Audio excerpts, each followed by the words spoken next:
নমস্কার। গল্পকথক মিতার পরিবারে তোমাকে জানাই আবারও অনেক অনেক স্বাগত। আজ আমি পাঠ করে শোনাচ্ছি নরেন্দ্রনাথ মিত্রের আরও একটি ছোট গল্প। আজ আমি পড়ে শোনাব নরেন্দ্রনাথ মিত্রের রচিত সেতার ছোট গল্পটি। তো চলো শুরু করা যাক আজকের গল্প পাঠ। শ্বশুর শাশুড়ি উঠে যাওয়ার সঙ্গে সঙ্গে নীলিমা বসবার টুলটাকে স্বামীর বিছানার আরো কাছে এগিয়ে নিয়ে এলো। তারপর তার শীর্ণ হাতখানা নিজের হাতের মধ্যে টেনে নিয়ে বলল, একটা কথা বলবো, শুনবে?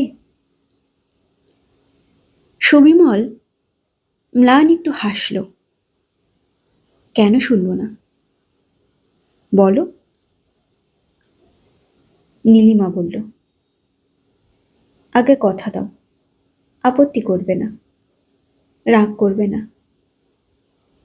সুবিমলের দুপাশে সাড়ে সাড়ে আরো 14-15টি বেড। রোগী আর তাদের দর্শনার্থী আত্মীয় স্বজনের ভিড়ে হাসপাতালের এই ঘরটি ভরে উঠেছে। নীলিমার গলার স্বরে কেউ কেউ কৌতূহলী হয়ে তার দিকে তাকালো, কিন্তু নীলিমার কোনো খেয়ালই নেই, ভ্রুক্ষেপ নেই কারোর দিকে।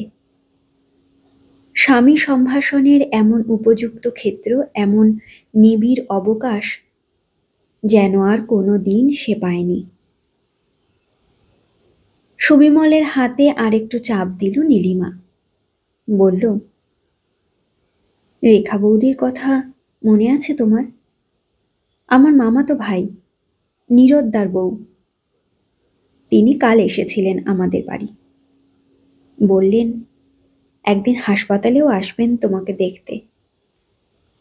রেখা বৌদিরই পিসে মশাই হন সম্পর্কে, রায় সাহেব P.N. বিশ্বাস। তারই ছোট ছোট দুটি নাতনিকে বিকেলে গিয়ে গান শেখাতে হবে। রেখা বৌদি বলেছিলেন, আমি যা জানি তাতেই চলবে। টাকা 25 তো ওরা দেবেনি, বেশিও দিতে পারেন। সুবিমল আস্তে আস্তে বলল, কুটুম্ব স্বজনের বাড়িতে শেষ পর্যন্ত গানের মাস্টারিও করতে যেতে হবে তোমাকে। নীলিমা বলল, আহা, ভারী তো মাস্টারি। মাস্টারি করবার মতো গান যেন আমি জানি, আর কুটুম্বও তো খুব। মামা তো ভাইয়ের পিসে শ্বশুর, তার কাছ থেকে টাকা নিলে মহাভারত অশুদ্ধ হবে না, বরং এক হিসেবে লাভই আছে। প্রথমেই একেবারে অচেনার মধ্যে গিয়ে পড়বার ভয় নেই। সুবিমল বলল, কিন্তু বাবা মা রাজি কি হবেন? নীলিমা জবাব দিল, সেজন্য ভেবো না, সে ভার আমার ওপর। একরকম নিমরাজি তারা হয়েইছেন। সুবিমল বিস্মিত হল না। যে শ্বশুর শাশুড়ি বিয়ের পর মাত্র কয়েকটি মাসের জন্য পুত্রবধূকে ম্যাট্রিকুলেশন পরীক্ষাটা দিতে দেননি, ছেলের বন্ধু বান্ধবদের সঙ্গে মেলামেশায় আপত্তি করেছেন, তারাও যে আজ নীলিমাকে অর্থ উপার্জনের অনুমতি দিতে পারেন, একথা সুবিমলের কাছে আজ অবিশ্বাস্য মনে হল না। এই বছর দুয়েকের মধ্যে তাদের সংসারে অনেক পরিবর্তন হয়েছে। থাইসিসে আক্রান্ত হয়ে সে এসেছে যাদবপুরের এই হাসপাতালে। প্রথম বছর ফ্রি বেড মেলেনি, চিকিৎসার খরচ বাবদ মোটা টাকা লেগেছে মাসে মাসে। বুড়ো বাপ দেশি একটা মার্চেন্ট অফিসে হিসেব লেখেন। অসুখ বিসুখ দূরের কথা, সংসারের দৈনন্দিন অনেক খরচই তার হিসাবের বাইরে গিয়ে পড়ে। ইদানিং সুবিমলের চাকরিই ছিল ভরসা, তাই অসুখের প্রথম ধাক্কাতেই তাকে হাত দিতে হয়েছে স্ত্রী আর পুত্রবধূর গয়নায়। হাত পাততে হয়েছে স্বজন বন্ধু বান্ধবদের কাছে, কিন্তু তাদের সংখ্যা অগণ্য নয়। ধার দেওয়ার ক্ষমতারও সীমা আছে। বাসনকোসন গেছে, সামান্য আসবাবপত্র অদৃশ্য হয়েছে, তবু রোগ রেহাই দেয়নি। সংসারের খরচ কম নয়, ভাই বোনই সুবিমলের 6টি। ভাগ্যের ফেরে সুবিমলের ঠিক পরেই 2টি অনুরা বয়স্থা মেয়ে। কন্যাদায়ের চিন্তা ছাড়া বাপ মায়ের আর কিছু তারা বাড়াতে পারেনি। ছেলেরা এখনো স্কুলে নিচের ক্লাসে পড়ে, তবু অনেক চেষ্টা চরিত্র ধরাধরির ফলে মাস কয়েক হলো হাসপাতালে সুবিমলের জন্য ফ্রি বেডের ব্যবস্থা হয়েছে।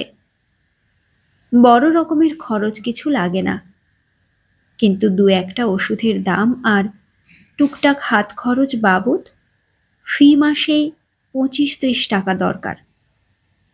সুবিমল জানে এই কটি টাকা পাঠাতেও বাপের সাধ্য আর এখন নেই।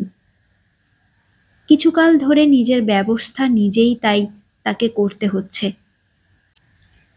কলকাতার বন্ধুদের কারো কাছে হাত পাততে আর বাকি নেই।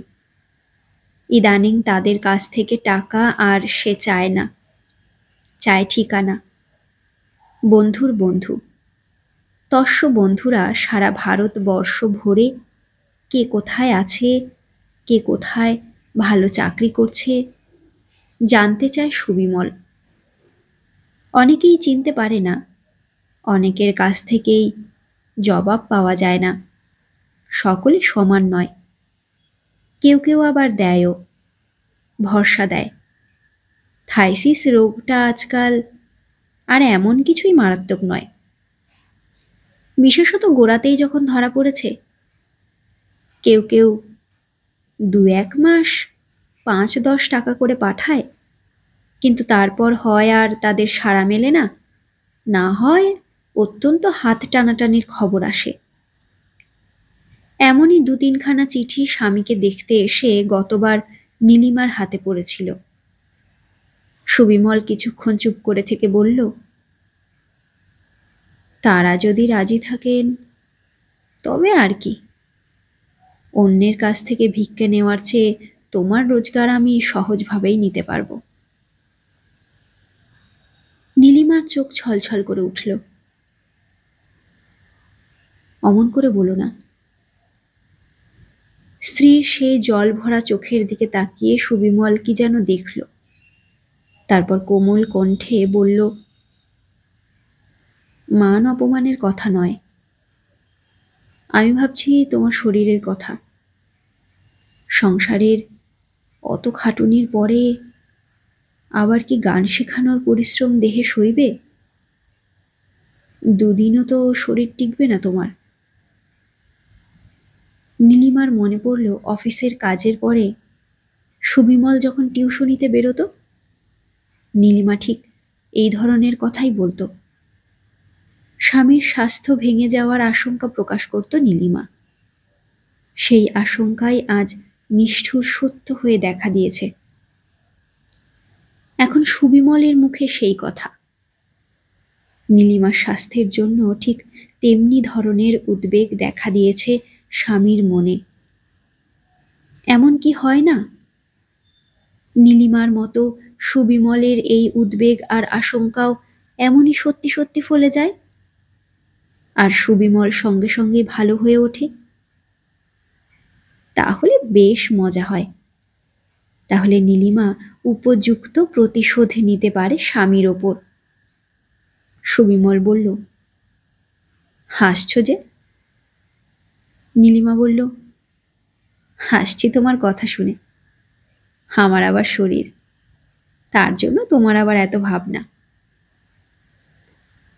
সুবিমল বলল, অত বিনয় ভালো নয়। তোমার শরীরের জন্য ভাববো না, তোমার মনের জন্য ভাববো না, তবে ভাববো আর পৃথিবীতে কিসের জন্য? স্ত্রীর চোখের দিকে তাকিয়ে সুবিমল একটু হাসল। নীলিমার মুখে কেমন যেন একটু ছায়া পড়ল, কিন্তু পর মুহূর্তে সেও হাসি মুখে জবাব দিল, কিছু ভেবো না, তোমার কথা আমার মনে থাকবে। কালীমোহন তবু আমতা আমতা করলেন, বললেন, লোকে কি বলবে? মনোরমা বললেন, আর সেসব যদি আমার শুভুর কানে যায় তাহলে তারই বা কেমন লাগবে? অতি দুঃখে নীলিমার হাসি পেল। স্বামী, শ্বশুর, শাশুড়ি সকলের মনে সেই একই প্রশ্ন, সেই একই বিপদের আশঙ্কা। অভাব অনটন সমস্ত সংসারকে গিলে ধরেছে, কিন্তু স্থির আছে সেই অবিশ্বাস, সেই কুটিল সংশয় প্রবণতা। নীলিমা জবাব দিল, অত ভাবছেন কেন মা? আজকাল কত মেয়েই এমন তো করছে, এতে নিন্দার কিছু নেই। আর নিন্দা বন্দনার দিকে কান দেওয়ার এই কি আমাদের সময়? অন্য কোনো সময় হলে পুত্রবধূর মুখে এইসব ছাপার অক্ষরের বড় বড় কথা মনোরমা সহ্য করতেন না, কিন্তু এখন চুপ করেই রইলেন। রেখাই প্রথম পরিচয় করিয়ে দেওয়ার ভার নিল। নির্দিষ্ট দিনে এসে বলল, চলো ঠাকুরজি।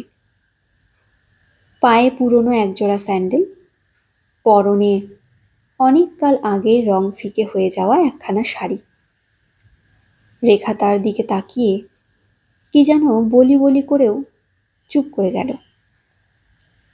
নীলিমা শ্বশুরের সামনে গিয়ে বলল, তাহলে আসি বাবা। কালীমোহনের কণ্ঠ আর্দ্র হয়ে এলো। বললেন, এসো মা। নিতান্ত দূরদৃষ্ট না হলে কুললক্ষ্মী তুমি, তোমাকে আজ বেরোতে হয় টাকার চেষ্টায়। নীলিমা বলল, কিন্তু এ সময় ঝিগিরিতেও যে আমার অপমান নেই বাবা। কালীমোহন বললেন, তবু আমি বেঁচে থাকতে।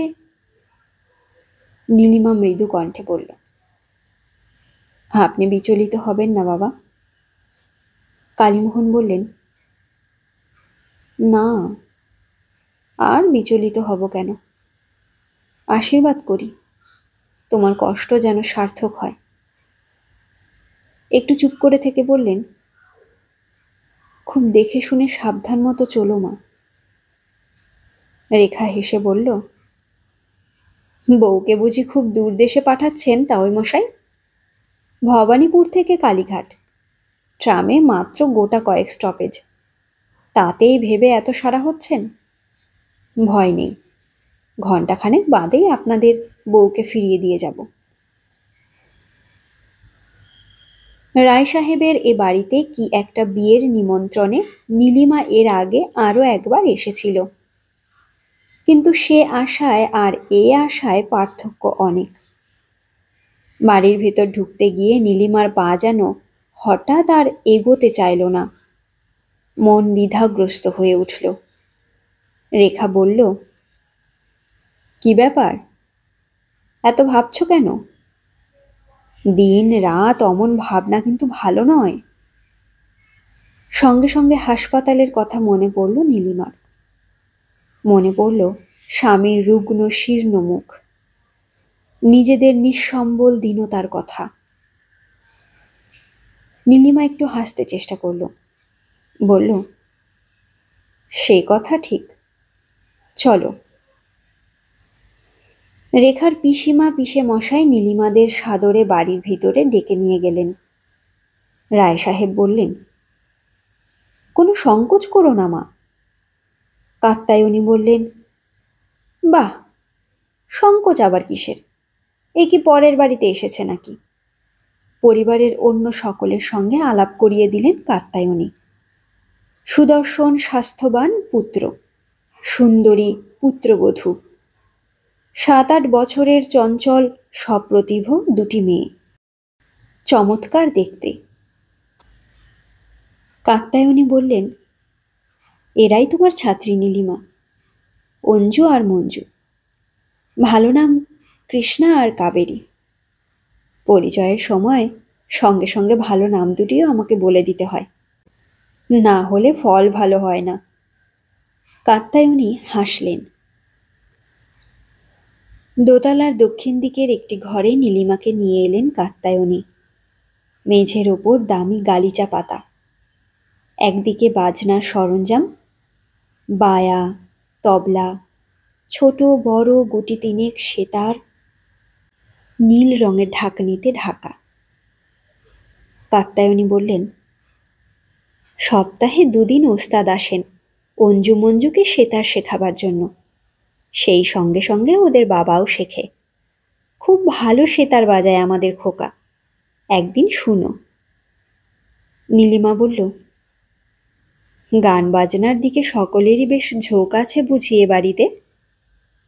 রায় সাহেব পিছনে পিছনে এসেছিলেন, হেসে বললেন, তা একটু আছে, পেশায় আমরা চামার হলে হবে কি মা, নেশাটা সকলেরই একটু মোলায়েম। শহরতলিতে রায় সাহেবের ট্যানারি খ্যাতিলাভ করেছে। সুমিতা বলল, বাবাও বেশ চমৎকার তবলা বাজাতে পারেন। ভূমিকা হিসাবে হারমোনিয়াম বাজিয়ে খান 2 গান গাইল নীলিমা। খুব ভালো জমল না, 2-1 জায়গায় তালও কাটল। রায় সাহেব ভ্রু কুঁচকালেন। রেখা ননদের দোষ খালনের চেষ্টা করে বলল, অনেকদিন ধরে চর্চা নেই কি না? কাত্যায়নী বললেন, থাকবার কথাও তো নয়, মনের যে শান্তিতে এখন রয়েছে। নীলিমার দিকে চেয়ে বললেন, সব আমরা শুনেছি মা, রেখার কাছে। কেমন আছে আজকাল সুবিমল? সত্যি ভারী কষ্ট হয় তোমার শ্বশুরের কথা ভেবে। এ বাজারে সংসারের খরচ চালিয়ে আবার হাসপাতালের খরচ জোগানো কি সহজ কথা? আর এ হলো একেবারে রাজা রাজরাদের ব্যাধি, রীতিমতো রাজস্ব যোগ্য। নীলিমার গুণের চেয়ে তার প্রয়োজন স্বামীর অসুস্থতায় অর্থ সাহায্যের কথাই যে ওরা বেশি বিবেচনা করেছেন, এ কথা নীলিমাও বুঝল। ওরাও বুঝিয়েই দিলেন। উদ্দেশ্য সিদ্ধ হলেও মনের মধ্যে কোথায় যেন একটু বিদ্ধে লাগলো নীলিমার। ফেরার পথে রেখা বলল, গান বাজনাটা তোমাকে আরো একটু ভালো করে চর্চা করতে হবে ভাই। নীলিমা গম্ভীরভাবে বলল, তা তো হবেই। ওস্তাদ রেখে গান বাজনা শেখার সুযোগ নীলিমা কোনোদিন পায়নি। গরিব বাপের পক্ষে সে ব্যবস্থা করা সম্ভবও ছিল না। রেকর্ড রেডিও শোনা বিদ্যা। স্কুলে গানের ক্লাসও মাঝে মাঝে 2-1 বছর হতো, মাঝে মাঝে আবার বন্ধও হয়ে যেত। মাইনে উঠত কম, স্কুলের তহবিলে কুলোতো না। নিজের উদ্যম উৎসাহেই যা কিছু শিখেছিল নীলিমা। শ্বশুরবাড়িতে এসে সব আবার চাপা পড়ে গিয়েছিল। শ্বশুর শাশুড়ি জিনিসটা বিশেষ পছন্দ করতেন না। সুবিমলেরও যে এদিকে খুব শখ আগ্রহ ছিল তা নয়। তারপর এই 2 বছর ধরে গানের কথা ভাববার নীলিমার ইচ্ছাও হয়নি, সময়ও হয়নি। আজ হলো। শখ নয়, আনন্দ নয়, প্রয়োজন আর পেশা। একটু অভ্যাস করে না গেলে ছাত্রীদের কাছে মান থাকবে না, এমনকি চাকরি যেতেই বা কতক্ষণ। কিন্তু চাকরি গেলে চলবে না নীলিমার, যেমন করেই হোক। স্বামীর হাসপাতালের খরচ তাকে সংগ্রহ করতেই হবে।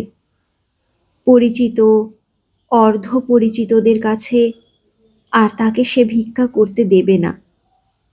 তার চেয়ে নিজে ভিক্ষা করবে সেও ভালো।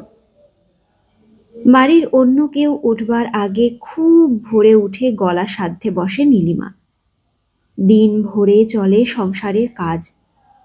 দুপুরে কোনো কোনো দিন অবসর পেলে গানের সঙ্গে হারমোনিয়াম বাজিয়ে হাত আর গলাটাকে চোস্ত রাখে। বিদ্যাটাকে একটু ঝালিয়ে নিতে চেষ্টা করে নীলিমা। যেদিন সকাল সকাল খাওয়া দাওয়া শেষ হয়ে যায়, সেদিন রাত্রেও আসর বসে নীলিমার ঘরে। 2 ননদ শান্তি আর সুধা এসে জোটে, বলে, বৌদি, আমরাও শিখব, আমাদেরও শিখিয়ে দাও না ভালো করে। তারপর তোমার মতো বেরোবো টিউশনিতে, 3 গুণ টাকা আসবে ঘরে। মনোরমা মাঝে মাঝে ধমক দেন, কি যে তোরা আমোদ আহ্লাদ গান বাজনা করিস, তোরাই জানিস। এত স্ফূর্তি যে তোদের কি দেখে আসে তাই ভাবি। বাছা আমার হাসপাতালে ভুগছে, আর বাড়িতে তোরা দিব্যি গান বাজনা আনন্দ সোহাগে দিন কাটাচ্ছিস। যে শোনে সেই তো অবাক হয়ে যায়। বেদনায় নীলিমাও কিছুক্ষণ স্তব্ধ হয়ে থাকে। তারপর ঘরে এসে তাকায় দেয়ালে টাঙানো স্বামীর ফটোখানার দিকে। মনে অদ্ভুত বল পায় নীলিমা, মুখে হাসির আভাস দেখা দেয়। যে যাই বলুক, কিছুতেই কিছু এসে যাবে না তার। সে তো জানে এই আমোদ আহ্লাদ কিসের জন্য। তার বিদ্যা আজ কোনো কাজে লাগছে, কিভাবে সার্থক হতে চলেছে সে তো জানে। সুবিমল তো জানে। জানো তো, না তুমিও জানো না? ফটোখানাকে জিজ্ঞাসা করে নীলিমা। জবাব শোনবার জন্য দেওয়াল থেকে সেখানা পেরে নিয়ে এসে অধীর আবেগে নিজের ঠোঁটের ওপর চেপে ধরে। রায় সাহেবের ছেলে পুরন্দর একদিন সেতার বাজিয়ে শোনালো সবাইকে। অঞ্জু বলল, আমাদের নীলমাসিও বাজাতে জানেন বাবা, সেদিন তোমার সেতার নিয়ে। পুরন্দর বলল, তাই নাকি? আপনার যে এমন চুরি করার অভ্যাস আছে তা তো আগে বলেননি। নীলিমা লজ্জিত হয়ে বলল, বলবার মতো কিছু নয়। পুরন্দর বলল, সে কথা ঠিক, চুরি কেউ বলে কয়ে করে না, কিন্তু ধরায় যখন পড়ে গেছেন তখন তো একটু না শুনিয়ে পারবেন না। নীলিমা ভারী বিব্রত হয়ে পড়ল। বিশ্বাস করুন, সত্যি কিছু জানি না আমি। পুরন্দর নীলিমার চোখের দিকে তাকিয়ে হাসল, বলল, আপনার অতখানি অনভিজ্ঞতা বিশ্বাস করা সত্যিই শক্ত। নীলিমা বলল, সেটা আপনার বিশ্বাস করার শক্তির উপর নির্ভর করে। ছেলেবেলায় একবার শুরু করেছিলাম, তারপর আর হয়ে উঠল না। পুরন্দর বলল, বেশ তো, এবার হবে। তখন শুরু করেছিলেন, এখন শেষ করবেন। আমাদের ওস্তাদজি নারায়ণ ত্রিবেদীর সঙ্গে তো আপনারও পরিচয় হয়েছে, তার কাছেই তো শেখার ব্যবস্থা করে নিতে পারেন। নীলিমা বলল, একবার অবশ্য কথা আমিও ভেবেছি। সেতারে টিউশনিতে শুনেছি টাকাও বেশি পাওয়া যায়। পুরন্দর আহত হয়ে বলল, টাকা? ও, ভারী দুঃখিত, ও কথা আমার মনে ছিল না। জবাবে নীলিমা মৃদু একটু হাসল। তার মনে না থাকলে চলবে কি করে? বহু অনুরোধ উপরোধেও নীলিমা সেদিন সেতারে হাত দিল না। কিন্তু বাড়ি ফেরার পথে ট্রামে পুরন্দরের পরামর্শটা তার কেবলই মনে পড়তে লাগলো। সেতার শিখবার সত্যিই ভারী স্বাদ ছিল তখন। কিছুদিনের জন্য একজন শৌখিন অল্প বয়সী স্বামী স্ত্রী নীলিমাদের বাড়ির একতলায় দুখানা ঘর ভাড়া নিয়েছিলেন। তাদের ছিল একটি সেতার। নীলিমা সেই বউটির কাছে সবে শিখতে শুরু করেছিল। হঠাৎ একদিন ওদের সঙ্গে কলের জল নিয়ে দারুণ ঝগড়া হয়ে গেল নীলিমাদের। তারাও রাগ করে বাড়ি ছেড়ে দিয়ে কোথায় যেন চলে গেলেন। তারপর নীলিমা অনেক চেষ্টা করেছে সেতার শেখার জন্য, কিন্তু কিছুতেই সুযোগ হয়ে ওঠেনি। মা অসুখে পড়লেন, বাবার পুরনো ভালো চাকরিটা গেল, কম মাইনের নতুন এক অফিসে ঢুকতে হলো তাকে। সেতারের কথা কি করে আর মনে রাখে নীলিমা? ছাত্রীদের গান শেখাতে এসে আবার চোখে পড়ল সেই সেতার। বাজাতে দেখল অঞ্জু মঞ্জুকে। কয়েকদিন রইল লোভ সম্বরণ করে। শেষে একদিন হাত দিয়ে বসল যন্ত্রে। আঙুলের ছোঁয়ায় ঝংকার দিয়ে উঠল তার। তার চেয়েও বেশি ঝংকার লাগলো নীলিমার হৃদয়ে। কৃষ্ণা আর কাবেরী উদ্বেলিত হয়ে উঠল। ওমা, দেখো এসে নীলমাসি। সেতার রেখে নীলিমা তাড়াতাড়ি ঠোঁটে আঙুল ছোঁয়ালো। চুপ চুপ। মাঝখানে ২-৩ দিন গিয়ে স্বামীর সঙ্গে দেখা করে এলো নীলিমা। তারপর নতুন ইংরেজি মাসের ১লা তারিখে গিয়ে বলল, হাত পাতো।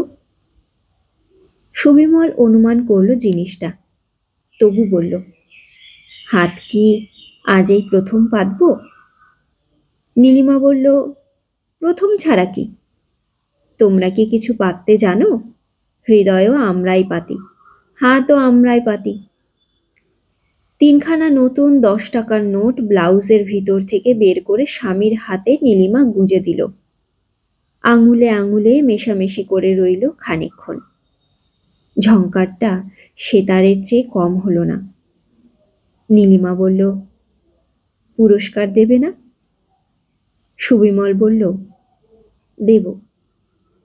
ডক্টর কর বললেন আমি সম্পূর্ণ সুস্থ হয়েছি, মাস তিনেকের মধ্যেই হাসপাতাল থেকে ছাড়া পাব। একটু থেমে সুবিমল স্ত্রীর আনন্দ উচ্ছল দুটি চোখের দিকে তাকিয়ে বলল, অন্য কোনো পুরস্কার তো এখন আর হাতে নেই। নীলিমা বলল, মনে থাকলেই হবে। প্রথম প্রথম কিছুদিন ১২-১৩ বছরের দেবর সুকমল আসতো নীলিমার সঙ্গে। রায় সাহেবের বাড়ির কাছাকাছি এসে ফিরে যেত। ফেরার পথে আবার এসে দাঁড়াতো ট্রাম স্টপেজটার কাছে। দিন কয়েক পরে নীলিমা তাকে রেহাই দিল, বলল, থাক, আর তোমাকে পথ দেখাতে হবে না সুকু, তুমি তোমার পড়া করো গিয়ে। সুকু বলল, ভয় করবে না তো বৌদি? হারিয়ে যাবে না তো? নীলিমা সস্নেহে দেবরের গাল দুটি টিপে জবাব দিয়েছিল, না গো না, হারাই যদি, খুঁজবার লোক তো আমার রইলই। গান শিখিয়ে ফেরবার সময় নীলিমাকে পুরন্দর আজ বড় রাস্তার মোড় পর্যন্ত এগিয়ে দিল। বলল, ত্রিবেদীজিকে আমি বলেছিলাম, তিনি রাজি হয়েছেন। নীলিমা একটু হাসল। কিন্তু আমি যে রাজি হব এ কথা আপনি কি করে জানলেন? পুরন্দর বলল, রাজি হলেই তো লাভ, না হয় লাভ কি? নীলিমা বলল, আপাতত দেখছি তো লোকসান, অত গুরু দক্ষিণা কোথায় পাব? পুরন্দর বলতে যাচ্ছিল, সেজন্য ভাববেন না। কথাটা তাড়াতাড়ি বদলে নিয়ে বলল, সকলের কাছ থেকে দক্ষিণা তিনি নেন না, তাছাড়া আপনার কথা আমি তাকে সব বলেওছি। নীলিমা বলল, কিন্তু যেখানে গুরু হয়ে যাচ্ছি সেখানে শিষ্য হয়ে গেলে ছাত্রীদের কাছে মান যাবে যে। পুরন্দর বলল, ছাত্রীদের বাড়িতে কেন, আপনাকে একেবারে খোদ গুরুপাটে নিয়ে উপস্থিত করব, তাহলে তো আর কোনো আপত্তি থাকবে না। নীলিমা ট্রামে উঠতে উঠতে বলল, আচ্ছা, ভেবে দেখব আপনার কথা। পুরন্দর বলল, আমার পক্ষে এইটুকু আশ্বাসই যথেষ্ট। নীলিমা ভালো করে ভেবে দেখল, এই সুযোগে সেতারটা শিখে নিতে পারলে সত্যি মন্দ হয় না। বাজনা জানা থাকলে টিউশনিতে আরো বেশি টাকা পাওয়া যায়, আর টাকার তো এখনো কত দরকার, সংসারে কিছু দিতে হবে, না হলে শ্বশুর মনে করবেন কি? স্বামী যদি উপার্জনের সমস্ত টাকা তার জন্য ব্যয় করতেন, তখন শ্বশুর শাশুড়ি যা ভাবতেন এখনো প্রায় তাই ভাববেন। তাছাড়া ৩ মাস পরে হাসপাতাল থেকে ছাড়া পেলে সুবিমলকে কি কলকাতার এই বদ্ধ গলির মধ্যে ভরে রাখবে নাকি নীলিমা? অন্তত ২-১ মাসের জন্য ভালো কোনো স্বাস্থ্যকর জায়গায় পাঠিয়ে দেবে, আর সেই চেঞ্জের টাকা এইভাবেই সংগ্রহ করতে হবে নীলিমাকে। কেবল গলায় আর হারমোনিয়ামে সে টাকা উঠবে না, তার জন্য সেতারও দরকার। নারায়ণ ত্রিবেদীর বয়স ৬০-এর কাছাকাছি। বয়সের অনুপাতে শরীর বেশ শক্তই আছে। হিন্দুস্থানি ব্রাহ্মণ, ঋজু উন্নত চেহারা, মুখে শান্ত প্রসন্নতা। শোনা যায় অনেক শোক তাপ পেয়েছেন জীবনে। পুত্রকন্যার অকাল মৃত্যু হয়েছে। নিরুদ্দিষ্টা স্ত্রী সম্বন্ধেও নানা রকম কিংবদন্তি আছে, কিন্তু সে ইতিহাস লোকের চোখের সামনে তিনি ধরে রাখেননি। নিজের অন্তরের মধ্যেই তা তিনি প্রচ্ছন্ন রেখেছেন। মাঝে মাঝে গভীর রাত্রে সেতারের আলাপে কেবল তার আভাস পাওয়া যায়, অন্য কোনো আলাপ আলোচনায় তা ধরা যায় না। প্রৌঢ়া একটি বাল বিধবা বোনকে নিয়ে তিনি থাকেন হরিশ চ্যাটার্জি স্ট্রিটের পুরনো একতলা একখানা বাড়িতে। পুরন্দর নীলিমাকে একদিন বিকালে নিয়ে এলো সেখানে। নীলিমা পা ছুঁয়ে প্রণাম করলে ত্রিবেদী স্মিত মুখে আশীর্বাদ জানালেন। বললেন, কোনো ভাবনা নেই, সব তিনি শুনেছেন। নীলিমা বিদ্যাভ্যাস আরম্ভ করল। টিউশনিতে আসবার আগে আসে এখানে, কিছুক্ষণ বসে বসে বাজায়।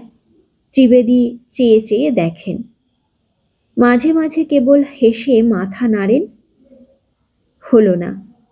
অদ্ভুত ধৈর্য, কোনো বিরক্তি নেই, তিরস্কার ভৎসনার আভাস নেই। এমন সহিষ্ণুতা সাধারণত দেখা যায় না। কিন্তু ধৈর্য নেই নীলিমার নিজের। প্রায়ই প্রশ্ন করে, আর কতদিন বাকি? কতদিনে অন্তত কাজ চালাবার মতো বিদ্যেটা আয়ত্তে আসবে, টাকা রোজগার করতে পারবে ছাত্রছাত্রীকে শিখিয়ে? ত্রিবেদী হাসেন, বলেন, যা আনন্দের জিনিস তাকে তুমি এত তাড়াতাড়ি প্রয়োজনে লাগাতে চাচ্ছ?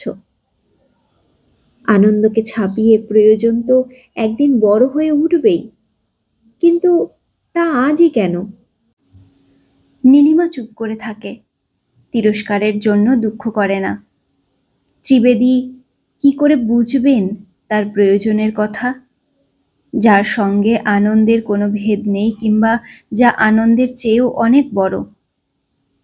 অনেক ইতস্তত করে নীলিমা কিছু টাকা ধার চাইল পুরন্দরের কাছে, একটা সেতার কিনবে বলে, পরে শোধ করবে। পুরন্দর জবাব দিল, ভুল করছেন, আমি মহাজন নই, নিতান্তই অভাজন মাত্র। টাকা নেই, তবে একটা জিনিস আছে, সেটা ধার দিলেও দিতে পারি। বলে পুরন্দর একটু হাসল। নীলিমা শঙ্কিত হয়ে উঠল, পাছে পুরন্দর বেফাঁস কিছু বলে ফেলে। পুরন্দর তার বিবর্ণ মুখের দিকে চেয়ে বলল, ভয় করবেন না, হৃদয় নয়, তেমন বাজে অকেজো জিনিস রাখবার মতো বাড়তি জায়গা আপনার নেই তা জানি, সেসব কিছু নয়। আমার সেতারটাই নিন, আপনার কাজে লাগবে। নীলিমা কিছুক্ষণ মুখ নিচু করে রইল, তারপর বলল, আচ্ছা। কিন্তু এরপর এ টিউশনি রাখতে আর সাহস করল না নীলিমা। ইতিমধ্যে আরো 2টি টিউশনির খোঁজ এসেছিল। নিজেই একটু অগ্রসর হয়ে সে দুটিকে নিয়ে নিল, কিন্তু সেতারটা পুরন্দরকে ফিরিয়ে দিতে চক্ষু লজ্জায় বাঁধল। সেটা রয়ে গেল নিজের কাছেই। নীলিমা সুবিমলকে গিয়ে একদিন বলে এলো তার চেঞ্জের পরিকল্পনার কথা। সুবিমল হেসে বলল, বেশ তো। না, বেশ তো নয়। সুবিমলকে সত্যি সত্যি নীলিমা দেখিয়ে দেবে তার সাধ্যের সীমা কতখানি। খুঁজে খুঁজে নীলিমা সেতারের টিউশনি নিল, চেষ্টা করলো রেডিওতে। প্রোগ্রাম ডিরেক্টর বললেন, কিন্তু আমরা তো নতুন শিক্ষার্থীদের তেমন সুযোগ দিতে পারিনি, টাকা দেওয়াও সম্ভব হয়ে ওঠে না। নীলিমা অম্লান মুখে বলল, কিন্তু আমার কথা শুনলে আপনি না করতে পারবেন না।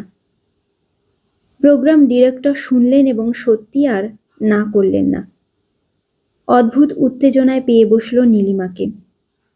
স্বামীর জন্য শুধু হাসপাতালের খরচই নয়, তার চেঞ্জের টাকাও সংগ্রহ করতে হবে। যত্রতত্র সে গান শেখাতে লাগলো। সেতার শেখাতে গিয়ে কোনো কোনো জায়গায় অপদস্থও হলো, তবু হটল না।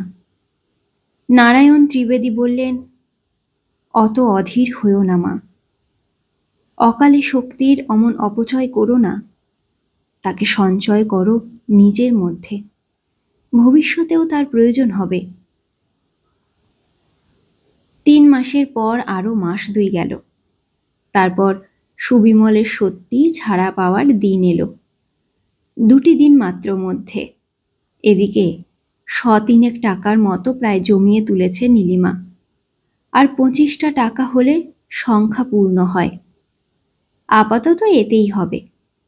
সুবিমল বাড়ি এলে টাকার তোড়াটা তাকে উপহার দেবে নীলিমা। বলবে, দেখো পেরেছি কিনা। 25টি টাকার কথা ভাবছে নীলিমা। এই সময় আমন্ত্রণের চিঠি নিয়ে এলো উত্তর কলকাতার একদল ছেলে। রংমহল থিয়েটার হল ভাড়া নিয়ে তারা এক জলসার আয়োজন করেছে। টাকাটা যাবে বন্যা পীড়িত দুর্গত সেবার তহবিলে।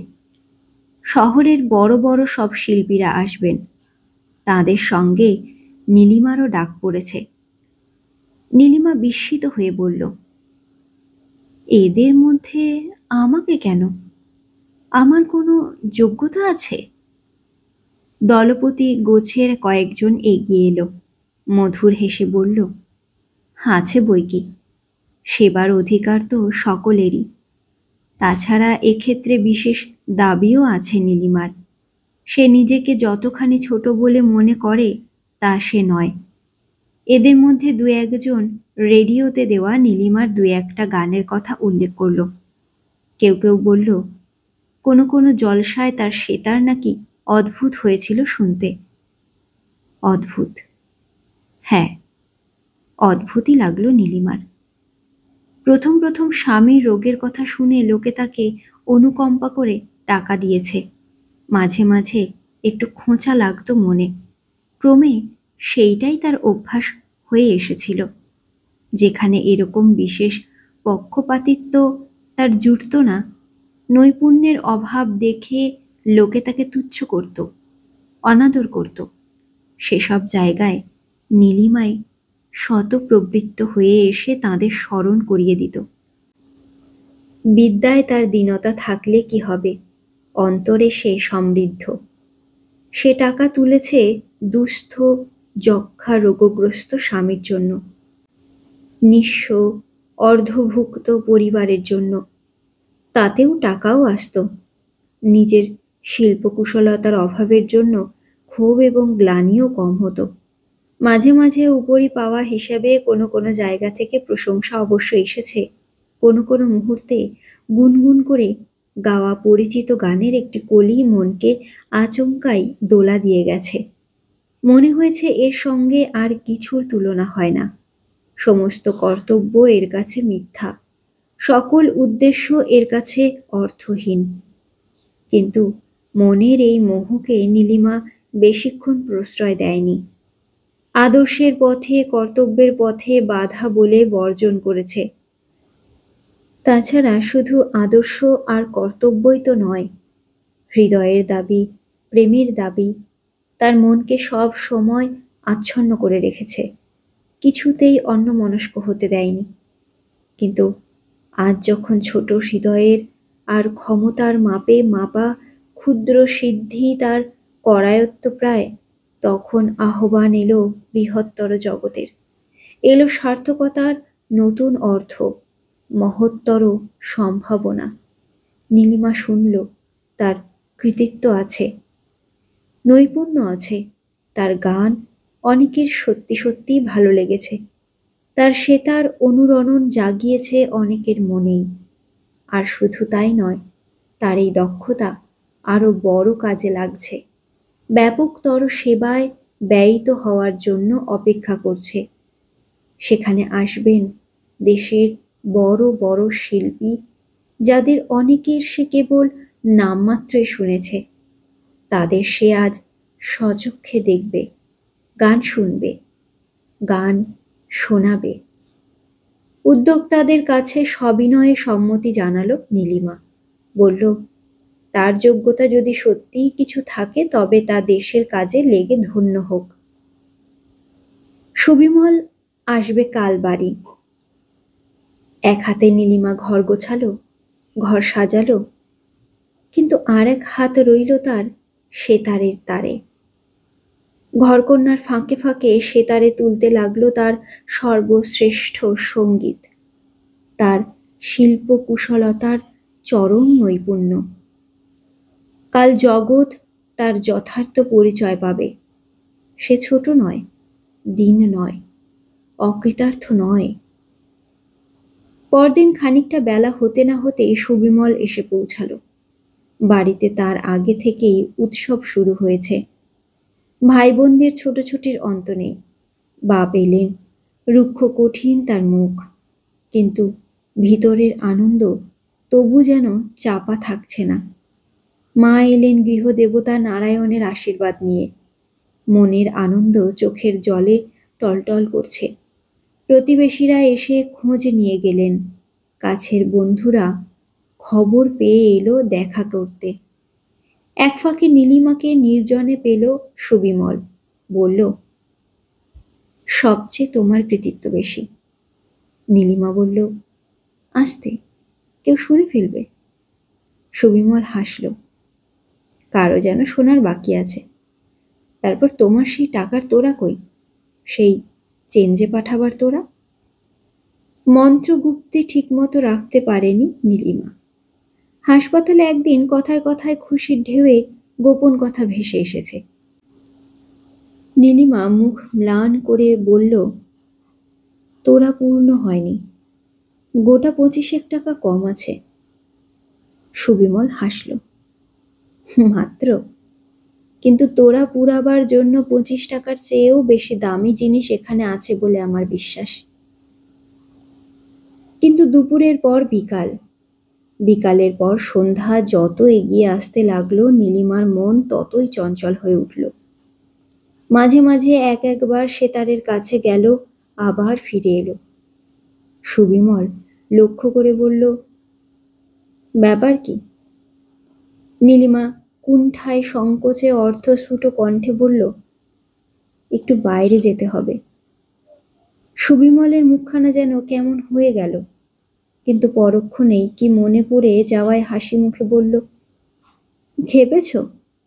এতকাল বাদে আমি এলাম ঘরে, আর তুমি যাবে বাইরে? টিউশনিতে আর কাজ নেই।